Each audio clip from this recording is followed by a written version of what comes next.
stressed out. Hey guys, long night. Excited to add these two guys. Obviously, we got a lot of work here to do the next couple of days. Open to any questions. How was the A.J. Brown acquisition? Was it dependent on how receivers fell off the board, or what was the temperature going into the night? The trade was contingent on us getting an extension, so it was something we were working on during the course of the draft, and we were just kind of trying to balance finishing that, and if we didn't finish that, making sure we also got the right players.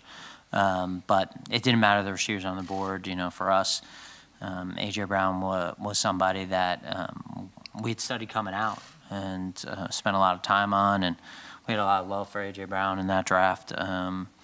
Obviously, you know, things went a different way in that draft, but I'm really excited to get him, just in terms of how Coach can use him and his vision for A.J. Brown in this offense, and how he complements the other guys that we have here. And as you guys may or may not know, his relationship with our quarterback, you know, all exciting things, and I'm looking forward to getting him into Philadelphia. You gave up 6 draft picks for 2 players. Why do you feel comfortable doing so? Well, I think first, Jeff, you know, you got to also think about where those draft picks are and the hit rates on those draft picks. Now, you know, all draft picks aren't created equal. It's not like we gave up 6 first-round picks. So I don't think that's necessarily fair to just say 6, you know, picks. It's where they are. And then for us, you know, it starts with Jordan. And Jordan was a top 10 player on our board. For us, you know, O-line, D-line. And we want to have the best O-line in the league. And we think we're on our way with the players we have on our roster, and hopefully continue to add to that. And we want to have the best D-line in the league. And you know, the combinations we can have with the players on our roster, it's exciting. You know, JG does so many things, versatile things with 3 down and 4 down, and you know, you can have alignments where you have Fletch and Jordan and Hargrave and 3 down with edge players, and you still got Milt and Marlon from last year, and you know, hopefully I'm not forgetting anyone. And you know, BG and Barnett, and I mean, those guys are the first guys coming off the bus, and they're going to be followed by our offensive line, and that's exciting. It's exciting. When it comes to the big question with Jordan is how he can affect the passing game. What did you see at Georgia that would lend you to think that he can be a factor in the passing game? Right. So we spent a lot of time at Georgia this year. Our scouts, Alan Walking, Phil Byer, they went down there, did a great job of going down there initially. Then Howie went down there. Myself, I went down there, saw them play at the SEC championship, and then went to the pro day. And I think when you see a guy with that type of size, athleticism, and explosion that loves to play the game, he did what they asked him to do in their defense. You know, he fit the bill. He made them strong in the middle of the defense. But you saw the lateral quickness. You saw the range. You saw the ability to get down the line of scrimmage and run down running backs and hawk down quarterbacks. So we think that he has it in his body, the explosion in his body. And we're excited to get him in here and get him in our program.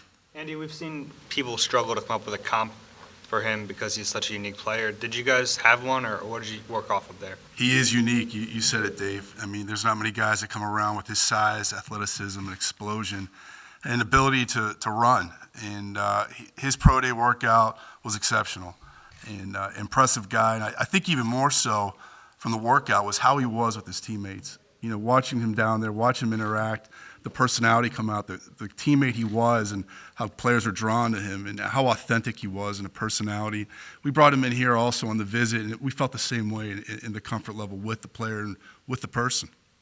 I think also, you know, sometimes, you know, people talk about how much, you know, he's potential more than production, but I think this guy was a top 10 in the Heisman voting, right? He was an Outland Trophy winner. I mean, this was a dominant college player too for a dominant college defense. So excited to add him. As you can see, a lot of excitement on my face. Nick, if I could ask, like, you know, to get an established receiver like A.J. Brown to pair with Devontae Smith and everything, how important was that for you guys, you know, during this offseason, getting someone like that? Yeah, really excited just to have him on this team. He plays with great play strength. I mean, this is a strong man. You know, he's quick for a big guy, and he catches everything.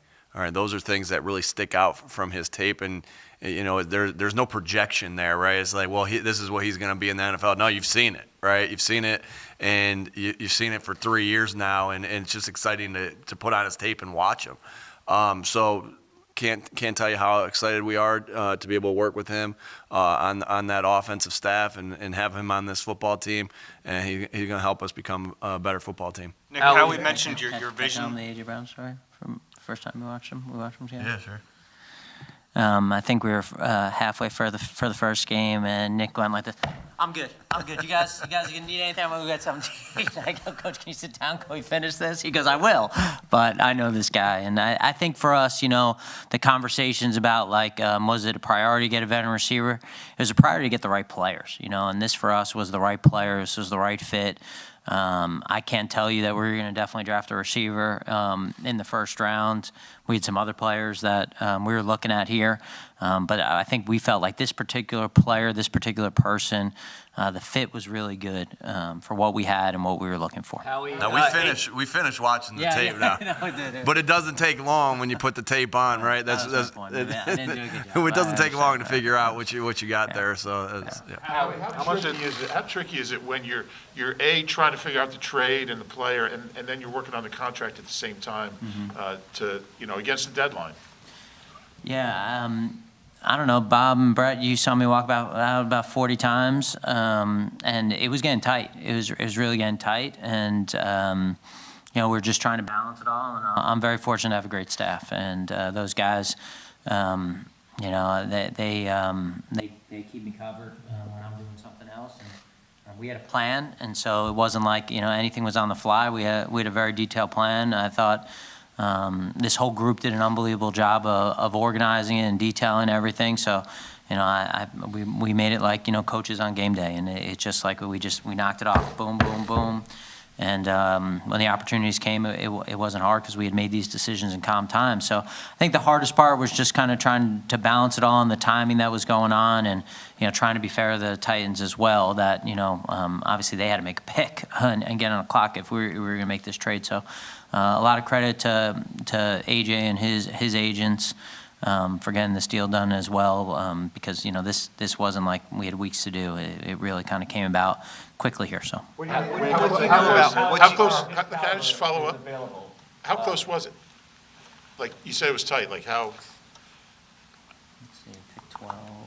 We're done 15. 15. When a player of his caliber is available, as good as he is, as young as he is, obviously the question is, why are they willing to trade him, to get rid of him? How do you rectify that? How do you answer that? Yeah, I think that when we trade for a player, I think that's one of the questions we try to answer ourselves and try to say, why are they getting rid of him? And I think from our perspective, just the relationship we have with Titans and Coach Vrabel and J. Rob, those guys are straightforward guys, and I think for them, because of the amount of resources we had, and they're trying to accumulate some of those resources as well, I think they thought it made some sense for them at the time. And, obviously with all these players, contract's a big issue. And when you have a young quarterback like we do, you can be a little bit more aggressive with contracts than maybe you can when you're paying a quarterback. Do you have any concerns about all the injuries that he's had over his career? And did you guys do any pre-draft medical work on him that gave you concern? We did do pre-draft medical. That's why we do all these work on these players. We never know the opportunity to get them. And obviously we did work now. And you're talking about a guy who's going to turn 25 years old and been highly productive. And listen, there's no guarantee and no insurance on any of this stuff, but we know what kind of player he is. We know what kind of competitor he is. And we know what he adds to our football team. And anything you do, and there's risk. But that's who we're going to be. We're always going to be aggressive. We're always going to take shots on guys that we believe in, and we believe in A.J. Brown. Trading up from when you talk about 15 Jordan, to 13, how did I'll you? get both of you guys. How did you, when you traded up for Jordan? Did you perceive the Ravens as a threat at any point? Is that why you wanted to make that move to go up? I think that. I think for us, it was just important to get the player. And so, we've been in draft rooms, all of us, where, you get cute and you miss out on a guy. And we just felt like this guy added so much to our team and completed our D-line to the extent that we wanted to go roll into places in the NFC. So, for us, it was just we didn't want to take that risk. Not sure if they would have picked him. They didn't pick him. I don't know. Obviously they got a heck of a player and they do a great job in Baltimore. And it made sense for us. when you talk about Jordan, Howie mentioned how Jonathan likes to use multiple fronts, Andy. How important was it to get that zero technique, one technique, that fit for his particular scheme? Well, a guy like that, he keeps you strong down the middle of your defense. And having that strength down the middle of your defense is critical. So it starts inside, it starts at the point. And then I think also, I wouldn't limit him to just the point. The guy's got the ability to move and play different spots along the defensive line. He's got that type of athleticism, the length, the speed, and lateral quickness to do that. So I wouldn't say just limit him inside at the nose, but he does make us stronger there, and I think he's got the versatility to move up and down the line of scrimmage and help us there. Hey, Nick, what's the genesis of the trade talks for A.J.? Was it the free agent contracts or the big trades back during free agency, or is this more recent? In terms of our conversations with the Titans, I think when you're talking to teams and you go down to league meetings and then you're talking to teams through the draft, you talk about a lot of things. And there's a lot of conversations that don't amount to much. And I think at the end, as you get closer to the draft, everyone kind of has a vision of what they want to do. And I think for us, just as we looked at this draft class and we looked at our roster and we said if we were going to add offensively what we were looking for, and Coach has a vision, and he has a vision for kind of what we're going to look like offensively, and this guy was just a good fit for us. Nick, what is it about AJ's skill set that fits the offense the way that you see it, and how will he and Devontae complement one another? Yeah, I think it's exactly what it is. It's a good compliment. He's a bigger guy with a lot of play strength. Like I said, this is one of the stronger receivers in the NFL. I was on the opposite sideline of him and twice a year. In the 2019 and the 2020 season, so I saw it up close and personal, and then obviously we did our due diligence on tape. But yeah, there's a lot of different things that, again, that because of his skill set, because of that play strength, because of that body quickness that he has, and then just the major, the biggest asset that he has is the one that's so vital to the position. You can't catch the ball. You can't play, and this guy catches everything. And so, we can see him on a lot of different routes that fit our offense, that uses that play strength, that uses that quickness, and that's where he's so tough. You want guys that can win one-on-one matchups, and this guy has shown in the NFL that he will win one-on-one matchups again. And I can't say, I know I keep saying it, but that's just sticks out like the way he wins with his play strength, the way he wins with his quickness. Now him and Jordan are going to be the first ones to get off the bus, right? Because they look, just look the way at the way they look, right? And coming off the bus, they're going to be intimidating, getting off that bus. Nick, you now have three guys that are going to obviously want to catch the football. That includes Dallas. How much do you want to change the offense from what has been a rushing offense to a passing offense? We'll do everything we need to do to win the game at hand, and I'm not. There's not a number I want to put on there to say, hey, I want to throw it 50% of the time, and I want to run it 50% of the time. Again, you want to be as balanced as you possibly can. That way, you're not giving anything away to the defense, but we know we have a strong running game as well. And that's going to be something that we continue to rely on. But we just added to our passing game. We were I believe 25th in the NFL in passing, and you don't ever want to be that low in anything, or again, because then you're predictable to the defense. So again, I'm not going to say numbers of what we what we want to be or anything like that, because very rarely does it play out that way. But I know our passing game that we know we needed to improve took a big step forward tonight. And how much will it help Devontae to have A.J. on the field? I think most definitely. I think I think when a guy goes into has a really successful rookie year and goes into his second year, he's not a secret anymore. And I'm not. And nobody thought Devontae was a secret. He won the Heisman Trophy. So. But there's still a prove it factor for a lot of these defensive coordinators in the NFL. I saw it firsthand with Keenan Allen. He had a little bit of a slip from year one to year two, because just in the fact that the defenses were keying on him a little bit more. Well, this is gonna make that an awful lot harder for defenses to do with the proven commodity like A.J. Brown on the opposite side of him. So I think most definitely this helps. Obviously, our passing game. This helps Devontae. It's just good for the Eagles. And I don't want to forget, we got a lot of other good players besides just Devontae and Dallas and AJ, young skill guys that we're excited about too. The top 10 was static. There weren't any trades, and then all of a sudden there were a bunch of trades. From your perspective, why do you think there was so little movement in the top 10 and so much movement afterwards?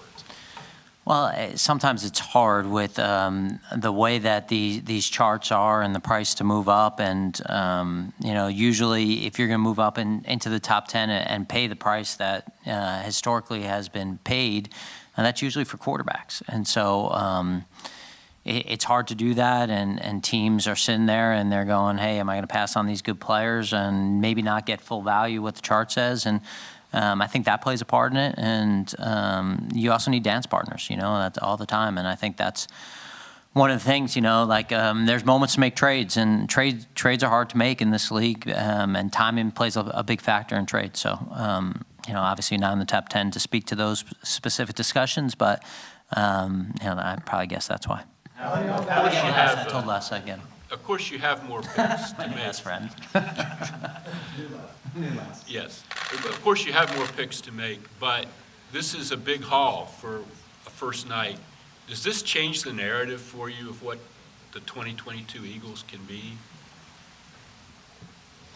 That's a deep question. That's like deep thoughts, Saturday Night Live stuff. I don't know, Les. We got 2 more days to go here. We got a lot of work to do.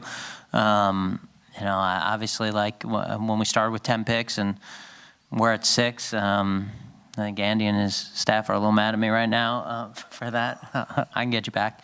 But, let's just see what happens here. But we got a lot of work to do. We got a lot of areas that we want to continue to improve on this football team. And that work's not going to stop. It's not going to stop Saturday. It's not going to stop Sunday. It's not going to stop really till the trade deadline. Even then, we'll look at the waiver wire. So we're going to keep working, try to get better.